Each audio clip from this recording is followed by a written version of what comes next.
بسم الله الرحمن الرحيم قل هو الله أحد الله الصمد لم يلد ولم يولد ولم يكن له كفوا أحد. அஸ்ஸலாமு அலைக்கும் வரஹ்மத்துல்லாஹி வபரகாத்துஹு.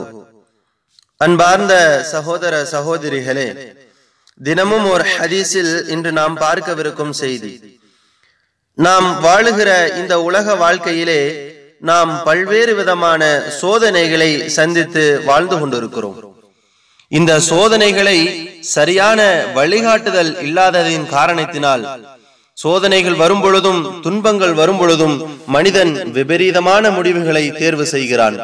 உதாரணத்திற்கு, சோதனைகள் ஏற்படும் பொழுது அதற்கு தீர்வு காண முடியாத மனிதன் தற்கொலை நோக்கி செல்கிறான். இன்ன பிற விபரீத முடிவுகளை அவன் எடுத்துக் கொள்கிறான்.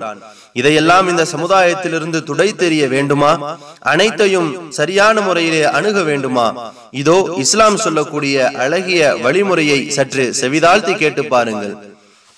நபிகள் நாயகம் ஸல்லல்லாஹு அலைஹி வஸல்லம் அவர்கள் கூறினார்கள், ஓர் முஸ்லிமுக்கு தைக்கும் முள் உட்பட அவருக்கு நேரிடும் துன்பம், நோய், துக்கம், கவலை, தொல்லை, மனவேதனை ஆகிய எதுவாயினும் அதற்கு பதிலாக அவருடைய பாவங்களிலிருந்து சிலவற்றை அல்லாஹ் மன்னிக்காமல் இருப்பதில்லை.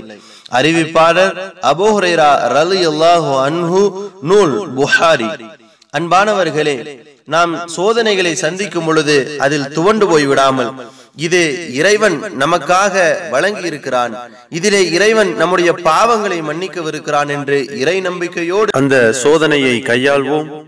அல்லாஹுவின் அருளை பெறுவோம். அஸ்ஸலாமு அலைக்கும் வரஹ்மத்துல்லாஹி வபரகாத்துஹு.